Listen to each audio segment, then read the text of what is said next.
오늘 하루 전 10월 하루 전 월말 하루 전입니다. 10월 말 노래 나오는 날이잖아요, 내일. 예. 10월 오늘은 30일 수요일입니다.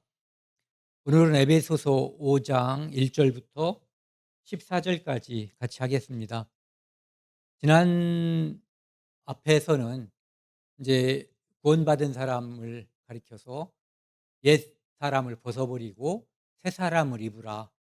마귀에게 틈을 주지 마라.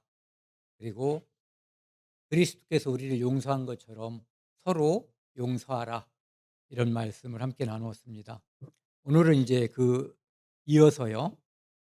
이제 빛된 삶이 무엇인가? 그리스도인이 이제 빛을 받았으니까 그 빛이 이제 반사를 해서 이 세상에 빛과 소금으로 이제 나타나야지 된다는 거거든요. 그것에 대해서 함께 나누는 시간을 가져보겠습니다. 1 절입니다. 그러므로 사랑을 받는 자녀같이 너희는 하나님을 본받는 자가 되고 그리스도께서 너희를 사랑하신 것 같이 너희도 사랑 가운데서 행하라. 그는 우리를 위하여 자신을 버리사 향기로운 제물과 희생 제물로 하나님께 드리셨느니라. 여기 보시면은 사랑을 받는 자녀같이 너희는 하나님을 본받는 자가 되라. 사랑은 하나님의 속성이에요. 하나님은 사랑과 공의, 하나님의 두 가지 속성을 말하라면 보통 그걸 말하거든요. 사랑과 공의. 그런데 우리는 이 땅에서 공의롭게 살고자 하지만 공의롭지 못할 때 많이 있어요. 물론 사랑도 마찬가지죠. 마땅히 사랑해야 되지만 우리가 용서하지 못하고 사랑하지 못하는 경우가 많거든요. 그런데 사랑을 받는 자녀같이 이미 사랑을 우리 받았으니까 너희는 하나님을 본받는 자가 되고, 하나님을 본받는 자가 된다는 말을 밑에서 이렇게 표시를 한 것 같아요. 그리스도께서 너희를 사랑하신 것 같이. 어떻게 사랑하셨어요? 죽기까지. 예. 피 흘려서 나를 위해서 피 흘려 돌아가신 거예요. 너희도 사랑 가운데서 행하라. 사랑 가운데서 걸으라. 다녀라.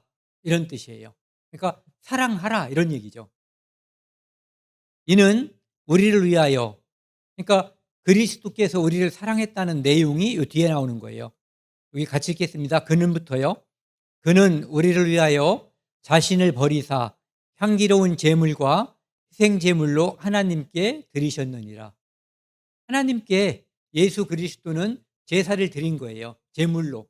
자기 자신이 제물이 되셨고 또한 제사장이 되신 거죠.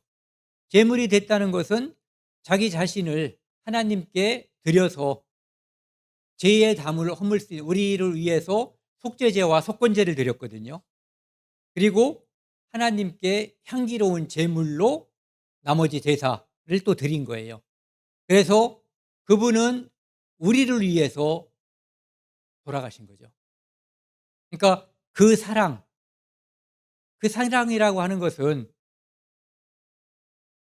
그분이 먼저 우리를 사랑했고 어디까지 죽기까지 사랑한 그 사랑, 우리를 구원하기 위해서 제물이 되신 그것을 생각하고 우리도 또한 교회 안에서 성도끼리 또는 아직 믿지 않는 사람들에게 사랑으로 나타날 수 있게끔 하라 이런 얘기죠.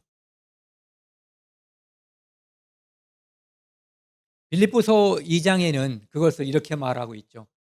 그냥 같이 한번 읽자고요. 5 절, 6 절, 7절 잘못 썼습니다. 8 절까지요. 너희 안에 이 마음을 품으라.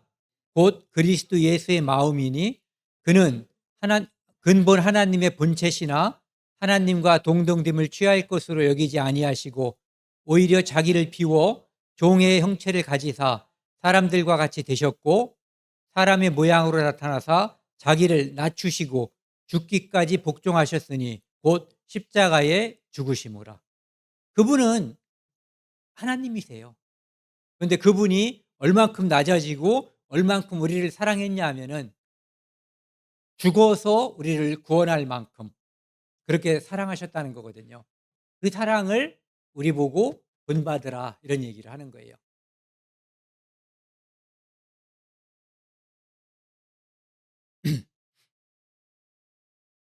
3절 4절입니다. 온갖 더러운 것과 탐욕은 너희 중에서 그 이름조차도 부르지 말라.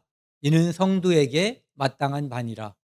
누추함과 어리석은 말이나 희롱의 말이 마땅하지 아니하니 오히려 감사하는 말을 하라. 그러니까 성도는 이렇게 살아야 된다는 거거든요. 마땅한 바다. 근데 여기 이제 보면은 음행이라고 하는 것을 첫 번째로 내세우고 있거든요. 그것은 아마도 그 에베소라는 도시가 그 아데미 신을 섬기는 그런 도시거든요. 그러다 보니까 옛날에 안 살아봤지만 책에 그런 게 많이 써 있어요. 뭐냐면은 옛날에 이렇게 아데미 신이라든지 그런 우상을 섬기는 사람들은 그 안에 이스라엘 민족이 성전 안에 제사장이 있는 것처럼 그 우상 섬기는 그 신전 안에 여자 사제들이 있었대요. 그런데 그 사람들이 제사 드리는 방법이 이제 별도로 있었고 그 사람들은 그 아데미 신을 섬기는 사람들과 그 여사제 간에 성행위를 한다는 거예요. 그래서 그것은 그들의 일상적인 종교 행위인 거예요. 그렇기 때문에 그것이 나쁘다 좋다라고 나쁘게 인식을 안 한다는 거죠. 누구도. 근데 그게 구원받은 사람들도 아직 그 습성을 버리지 못하고 일테면 이제 일요일 날은 그들의 모임에 와서 하나님을 섬기고 또 집에 가면은 아데미 신상에 가서 음행을 하고 이런 일들이 벌어졌던 것 같다는 거예요. 그렇기 때문에 음행과 온갖 더러운 것과 이 더러운 것은 우상 섬기는 것도 있고 뭐 남을 속여 먹는 것도 있고 뭐 추악하거나 추잡한 일이 많은 종류가 있잖아요. 그리고 탐욕은 너희 중에서 이름조차도 부르지 마라. 이는 성도에게 마땅한 반이라. 이제 이 뒤에서도 이것을 한번 이야기할 건데요. 탐욕. 그건 뒤에서 하자고요. 누추함과 어리석은 말이나 희롱의 말이 마땅하지 아니하니 오직 오히려 감사하는 말을 하라. 이 사람들이 나쁜 짓을 하고 탐욕이라고 하는 것은 욕심을 부리는 거잖아요. 내가 부족함, 풍성하지 않음, 만족하지 않음을 나타내는 게 탐욕이거든요. 근데 그 탐욕은 어디서 오는 거냐 하면은 자기 자신이 허하기 때문에 오는 거예요. 내가 꽉 차 있다고 생각하면은 탐욕을 부릴 리가 없는 거거든요. 근데 탐욕과 여기서 이제 어떻게 보면은 개념상 정반대 쪽에 있는 것을 감사하는 말을 하라 이렇게 얘기하는 거예요.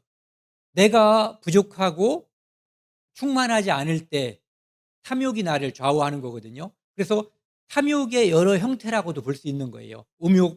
또 음행도 그렇고 더러운 것도 그렇고 이런 것들이.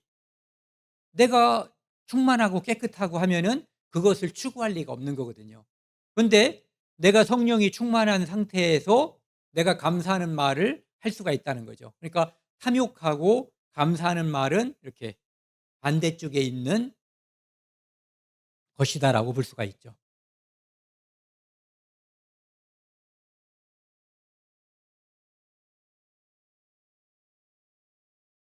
5절 7절입니다.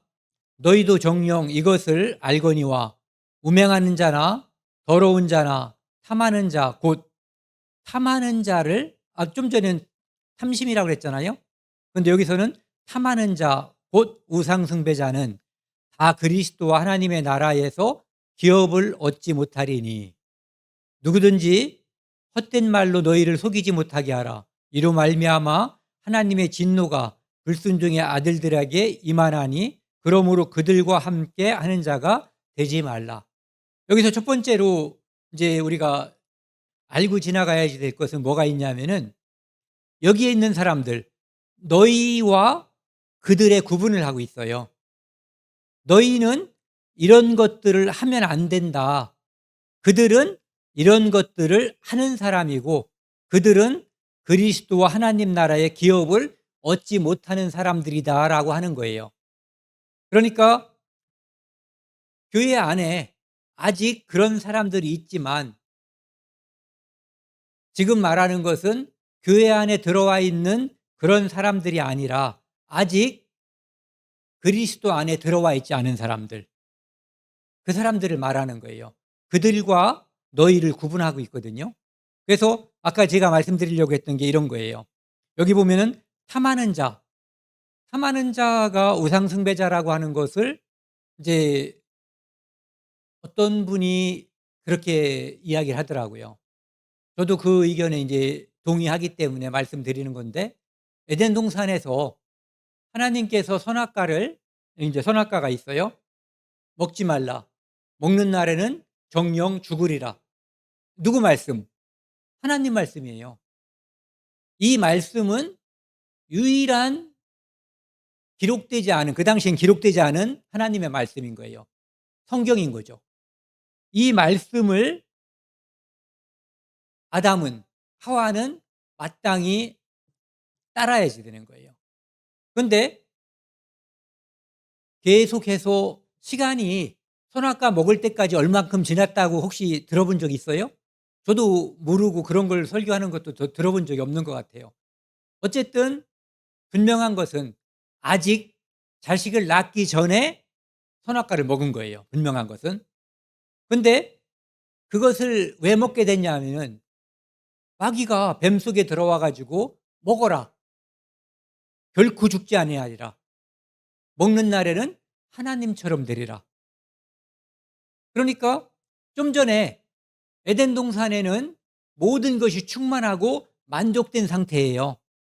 그런데 마귀가 그 말을 하기 전까지, 마귀가 그 말을 하고 나서 하와 마음에 뭐가 들어왔어요? 하나님에 대한 의심이 들어왔고 탐심이 들어온 거예요. 저거를 먹고 싶은 마음. 그 얘기는 저것을 먹고 싶단 말은, 마음은 하나님 말씀을 듣지 않고 마귀 말을 듣는다는 얘기거든요.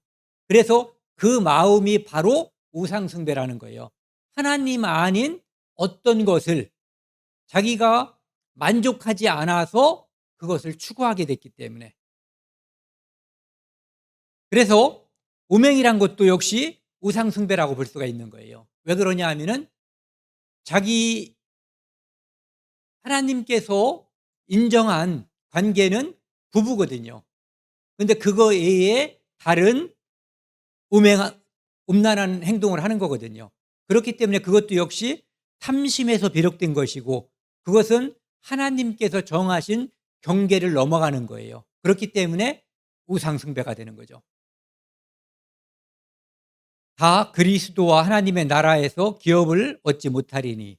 즉, 이 얘기는 여기부터 지나가자고요. 먼저 이 하나님께 유업으로 받지 못하는 거에 대해서 갈라디아서 5장에서도 이야기하고 있어요. 이것도 역시 똑같이 구원받지 못한 사람들에게 하는 거거든요. 육체의 일은 분명하니, 그러니까 육체의 일이라고 하는 것은 우리가 지난주에 했던 걸로 하면 옛사람을 말하는 거예요. 육체의 일은 분명하니 곧 음행과 더러운 것과 호색과 우상숭배와 주술과 원수 맺는 것과 분쟁과 시기와 분냄과 당짓는 것과 분열함과 이단과 투기와 술 취함과 방탕함과 또 그와 같은 것들이라. 전에 너희에게 경계한 것 같이 경계하노니 이런 것들을 하는 자는 하나님의 나라를 유업으로 받지 못할 것이요. 그리고 여기를 보면 이제 확실해지죠. 마태복음 7장에 보면은 이 마태복음 7장은 누가 그리스도의 나라에서 유업을 얻지 못하는가에 대한 거거든요. 24절부터 읽으면은요. 그러므로 누구든지 나의 말을 듣고 행하는 자는 그 집을 반석 위에 지은 지혜로운 사람 같으리니 비가 내리고 창수가 나고 바람이 불어 그 집에 부딪히되 무너지지 아니하나니 이는 주추를 반석 위에 놓은 까닭이요.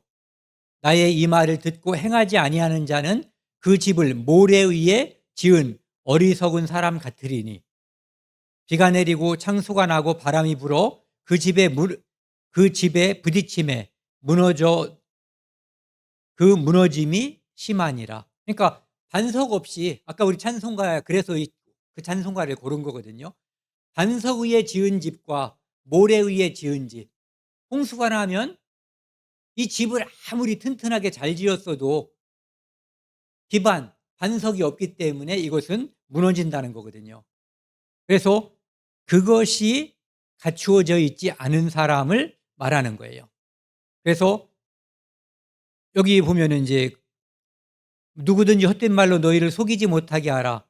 에덴 동산에서 말로써 하와를 속인 게 바로 마귀거든요. 그러니까 지금도 이런 것들을 일상적으로 하는 그 사람들, 구원받지 못한 사람들이 교회에 속해 있는 성도들에게도 야, 네가 네 말 맞다나 네가 영원한 속죄를 받았다면서 그런데 이걸 이 땅에서 하면 어때서 그게 영원한 속죄를 받았는데 뭐가 문제가 돼? 이렇게 에덴 동산에서 마귀가 하와를 유혹했듯이 이 땅에서도 하나님의 말씀을 정면으로 위배하게끔 하는 그런 속임수가 있다는 얘기를 하는 거예요. 못하게 하라. 이로 말미암아 하나님의 진노가 여기 보시면은 불순종의 아들들에게 임한다. 그래서 이런 것들을 하는 사람들, 불순종의 아들들을 말하는 거예요. 그래서 그러므로 그들과 함께 하는 자가 되지 말라. 그래서 그들과 함께 하는 자가 되지 말라는 상종하지 말라는 게 아니라 그들과 함께 멍에를 매지 말라. 그들과 함께 협조하고 그 일을 함께 하지 말라는 거예요. 그렇게 그들과 상종 안 하려면 이 땅을 떠나야지 되는 거잖아요.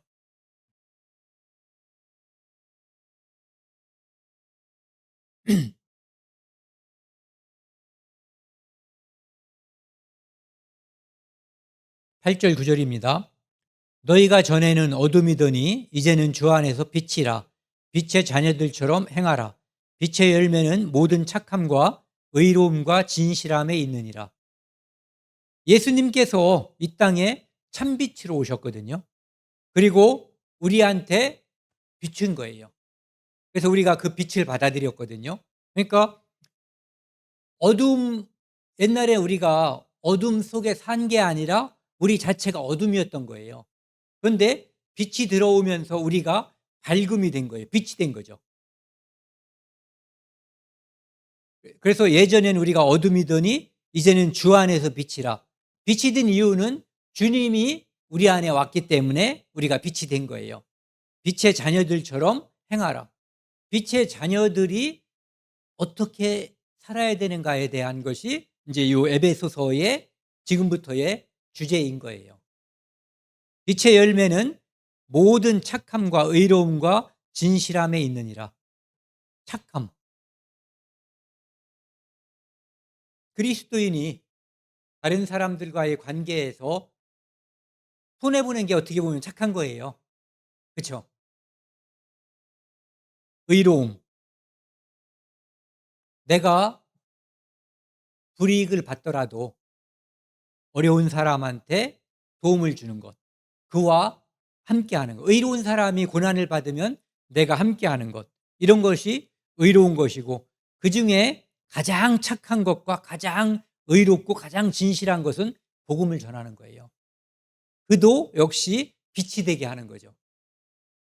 아무리 내가 다른 사람에게 밥을 사주고 집을 사주고 그 사람을 위해서 팔 한 짝을 내주고 아무리 진실되게 한다고 해도 그 사람의 영혼이 구원받지 못해서 지옥 가는 것을 보고서 다른 것은 다 도와주고 함께하되 복음을 전하지 않는다면 그것은 빛의 열매라고 볼 수가 없는 거죠. 그러니까 빛의 열매 중에서 가장 중요한 것은 복음을, 그 빛을 나누는 거예요. 그럼으로써 그도 어둠 속에서 어둠이었는데 그에게도 예수 그리스도가 들어갈 수 있게끔 하는 거죠. 요한복음 1장 5절에 보면은 빛이 어둠에 비치되 어둠이 깨닫지 못하더라 이렇게 돼 있어요. 그러니까 예수님이 이 땅에 왔지만 이 세상이 어둠이었거든요. 그래서 많은 사람들이 예수님을 알아보지 못한 거예요. 그러니까 요즘도 예수님이 이 땅에 오신 지가 2000 년이 넘잖아요.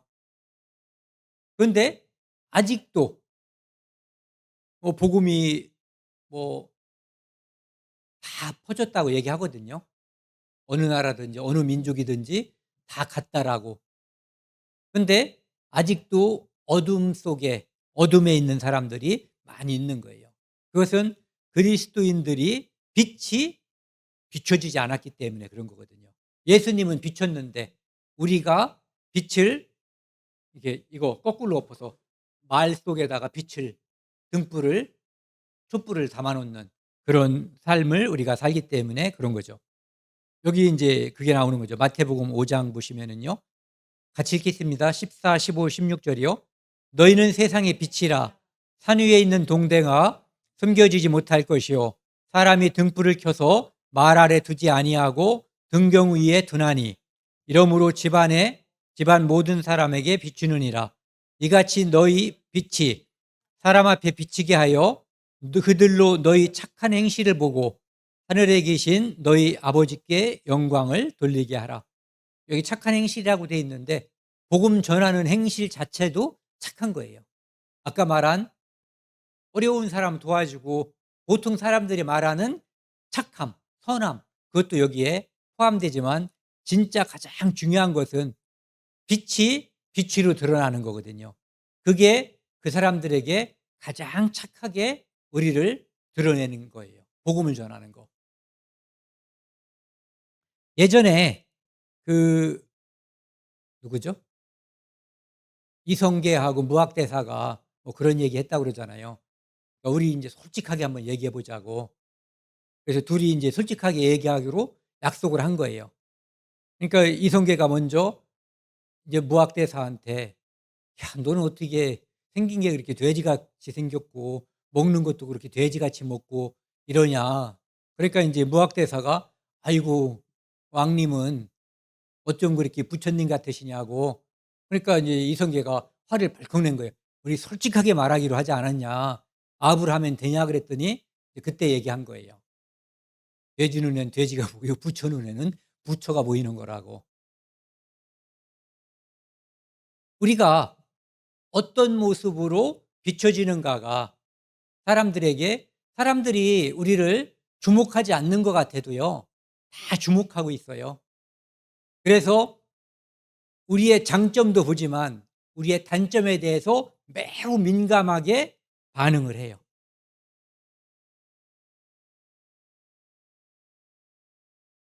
로마서 13 장에는 이런 표현을 하고 있어요. "밤이 깊고 낮이 가까웠으니 그러므로 우리가 어둠의 일을 벗고 빛의 갑옷을 입자." 아까 표현에서는 이게 뭐죠? "옛사람을 벗어버리고 새사람을 입으라." 이런 표현하고 똑같은 거예요. 13절 14절 같이 읽겠습니다. "낮에와 같이 단정히 행하고 방탕하거나 술 취하지 말며 음란하거나 호색하지 말며 다투거나 시기하지 말고 오직 주 예수 그리스도로 옷 입고 정욕으로 하여 육신의 일을 도모하지 말라." 그러니까 "옛사람을 벗어버리고 새사람을 입으라." 이 말씀하고 이제 같은 거죠. 10절 12 절입니다. "주를 기쁘시게 할 것이 무엇인가 시험하여 보라." 뭐가 하나님을 기쁘게 할 것인지 한번 시험 테스트해 봐라 이런 얘기거든요. 이걸 테스트 안 해 봐도 우리가 뭐가 하나님이 기뻐하시는지 다 알아요. 오늘 구원받은 사람도 아마 OX나 사지선다형으로 하면 다 맞출 거예요 100 점.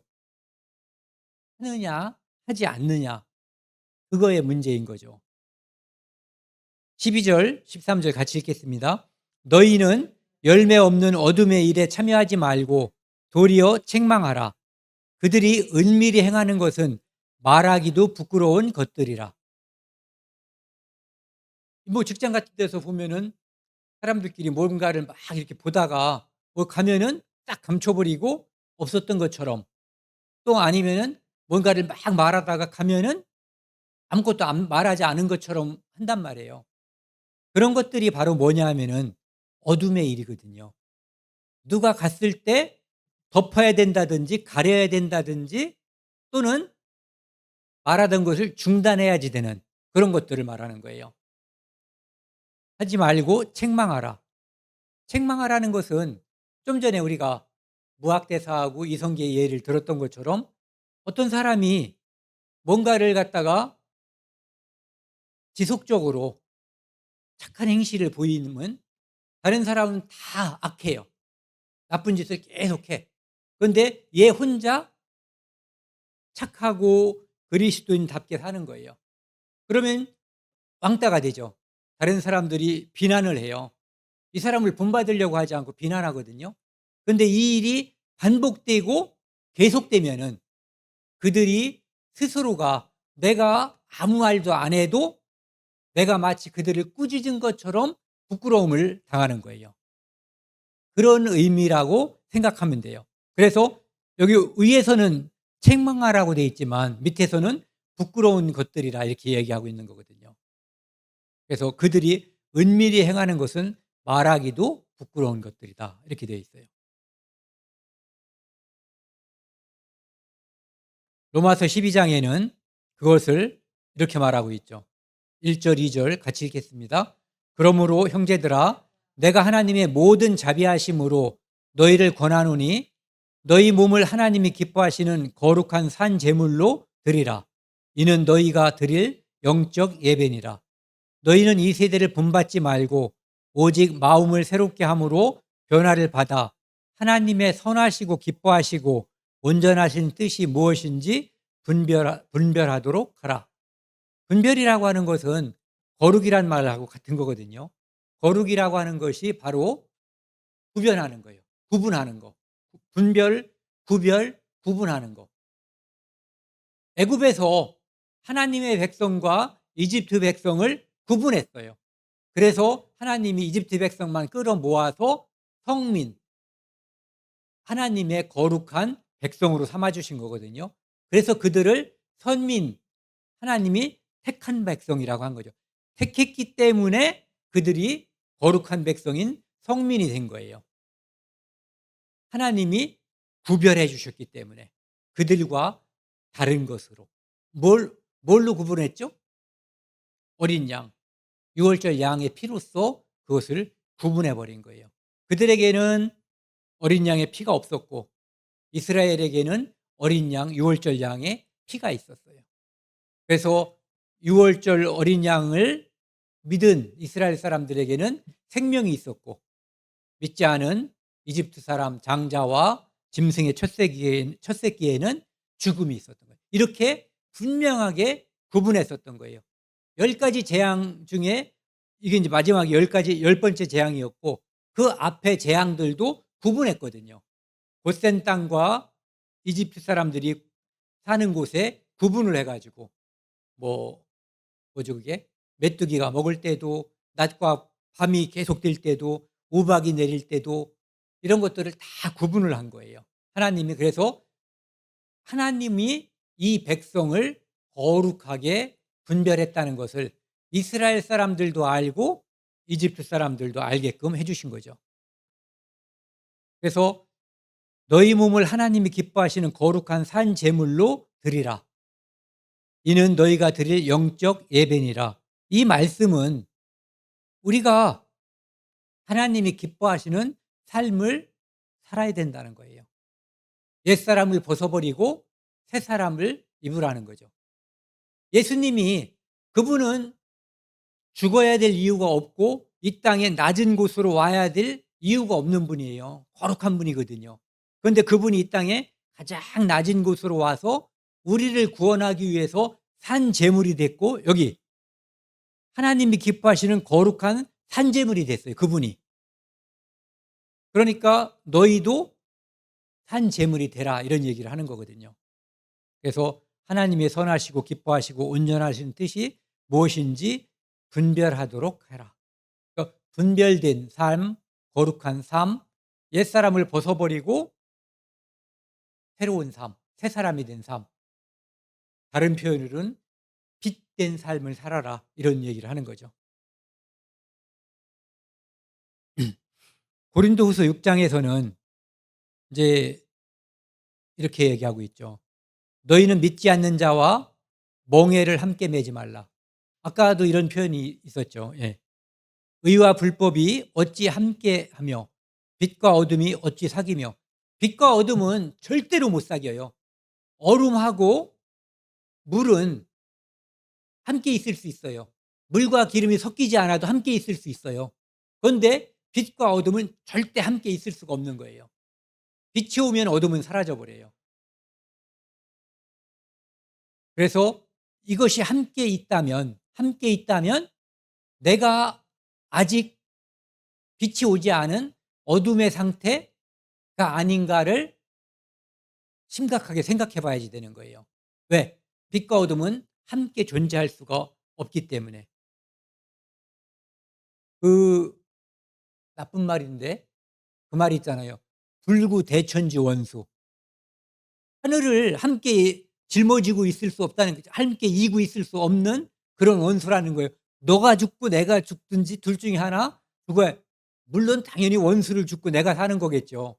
그러니까 반드시 원수를 죽여야지 된다라는 말을 하는 거거든요. 그러니까 함께 공존할 수 없는 관계를 말하는 거예요. 그리스도와 벨리알이 귀신이 어찌 조화되며 믿는 자와 믿지 않는 자가 어찌 상관하며 하나님의 성전과, 우리가 성전이잖아요. 우상이 어찌 일치가 되리요. 내가 우상 믿는 사람들과 함께 있는데 전혀 어색하지 않고 그들의 하는 것을 내가 따라서 그대로 다 한다면 내가 과연 성전일 수 있겠냐. 어둠의 일이 그대로 나한테서 자연스럽게 어울려진다면 내가 비칠 수가 있겠냐 하는 것을 이야기하는 거예요. 우리는 살아계신 하나님의 성전이라. 이와 같이 하나님께서 이르시되 내가 그들 가운데 두루 행하며 두루 가운데 거하며 두루 행하여 나는 그들의 하나님이 되고 그들은 나의 백성이 되리라. 이것은 임마누엘을 말하는 거예요. 우리 안에 그분이 이미 여기에 어딘지 모르죠. 하여튼 우리 안에 계시고 우리가 그분 안에 있는 거예요. 그래서 예수님이 너희가 내 안에, 내가 너희 안에, 성령을 보내줄 것을 염두에 두시고 그 말씀을 하신 거거든요. 성령이 오지 않으면 그 말씀은 해당이 되지 않는 거예요. 누구에게도. 성령이 온 사람에게만 임마누엘이 해당이 되는 거예요.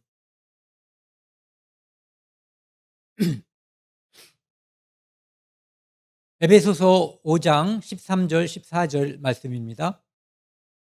이제 저도 이것을 설교하기 위해서 다른 분들이 설교한 것도 듣고 이렇게 하다 보니까 에베소서 할 때 제가 다른 설교할 때보다 제일 마음이 바빠요. 뭐가 많이 뭘 말하고 싶은데 시간은 한정돼 있고 그러다 보니까 오늘도 말이 막 꼬이는 것 같은 느낌이 들거든요. 예. 그러나 책망을 받는 모든 것은 빛으로 말미암아 드러나나니 드러나는 것보다 것마다 빛이니라. 책망을 받는다는 것은 어둠에 있다는 것이고 어둠에 있는 것은 빛으로 말미암아 빛이 가면 어둠이 사라진다는 것을 말하는 거예요. 이것은 자연스러운 현상이거든요. 그러니까 내가 빛에 있다면 내가 비침이 드러나야지 된다는 거예요. 아까 우리가 마태복음 5 장에서 등불을 켜 가지고 말 아래 두면은 이게 보이지가 않는 거거든요. 등대를 저 지하에다가 만드는 사람 없잖아요.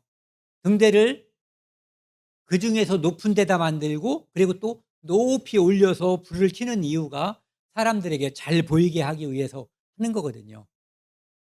우리도 구원받은 사람들도 빛으로 드러나는, 그러니까 더 빛으로 드러나고 그 빛이 더 잘 보이게 해야지 되는 거죠. 그러므로 이르시기를 잠자는 자여 깨어서. 잠자는 자는 구원받은 사람을 말하는 거거든요. 그런데 마치 구원 안 받은 사람들인 것처럼 아직 활동이 미약한 사람, 예, 그런 사람들을 말하는 거예요. 이 잠자는 자라고 하는 것은 성경에서 두 가지 뜻이 있는 것 같아요. 하나는 이미 구원을 받았는데 돌아가셔서 지금 무덤 속에 있는 사람들, 그래서 자는 자, 잠자는 자라고 되어 있고, 여기서는 살아있는데 그리스도인답지 않은 사람을 말하는 거예요. 깨어서. 깨었다는 얘기는 이렇게 옛사람을 벗어버리란 얘기죠. 벗어버리고, 그러면은 뭘 해야 되냐면 새 사람을 입으란 얘기예요. 빛으로 드러나라는 얘기를 하는 거죠. 죽은 자들 가운데서 일어나라. 시체실에 시체가 10구가 있는데 제가 거기서 함께 누워 있으면 다른 사람들은 다 만져보지 않으면 저도 시체인 줄 알 거예요. 그런데 제가 거기서 '아 잘 잤네.' 하고 일어나면 누군가 깜짝 놀라겠죠. '어? 너 살아 있었어?' 이렇게.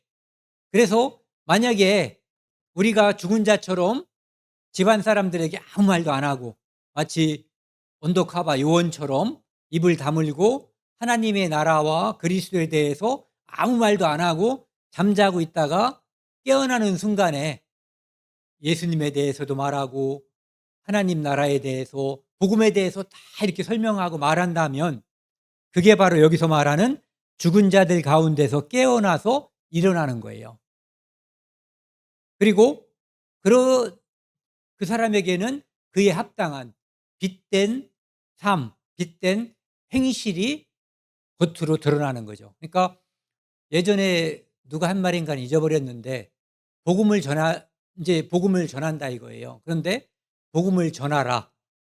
그리고 필요하면 입을 사용하라. 이런 말을 하더라고요. 무슨 말인지 알겠죠? 그러니까 먼저 그리스도인다움을 빛된 삶을 보여주라는 얘기예요.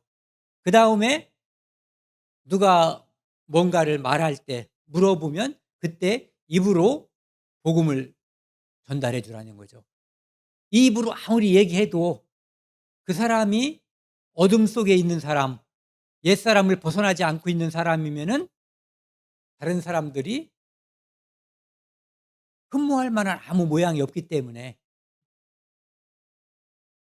받아들이지 않는다는 거죠. 오히려 배척하는 거예요. 그래서 죽은 자 가운데서 일어나라. 그리스도께서 너희에게 비추이시리라 하셨느니라. 그래서 우리가 깨면, 우리가 그렇게 살 의지가 있으면 하나님이 우리에게 힘을 주시는 거예요. 그런데 우리가 그냥 누워 있으려고 하고 일어나라, 일어나라 해도 일어날 의사가 없으면 하나님이 나를 통해서 역사하려고 하는 그 계획이 그냥 잠자고 있는 거예요. 그러니까 하나님이 참 대단하신 분이라는 게, 사람들은 상대방의 인격을 존중하지만 어떤 때는 보채잖아요. 또는 보채는 것보다도 심한 상태, 나무라고 책망하고 꾸짖고 이럴 수도 있거든요. 그런데 하나님은 참 신사적인 분인 거예요. 우리의 자유의지를 통해서 우리가 어떤 것을 하거나 하지 않거나 대부분 그냥 두는 거예요. 그렇기 때문에 상급을 주시는 거죠. 때려서 했다면 상급이 뭐가 필요 있겠어요. 자발적으로 빚된 생활을 했기 때문에 상급이 있는 거죠. 그다음에 누가복음 6장 31절이요. 남에게 대접받고자 하는 대로 너희도 남을 대접하라. 이것이 율법이요 선지자라고 이야기하고 있거든요. 그러니까 하나님이 우리한테 원하는 게 이런 삶이거든요. 내가 대접받고 싶은 대로 남에게 대접하는 것.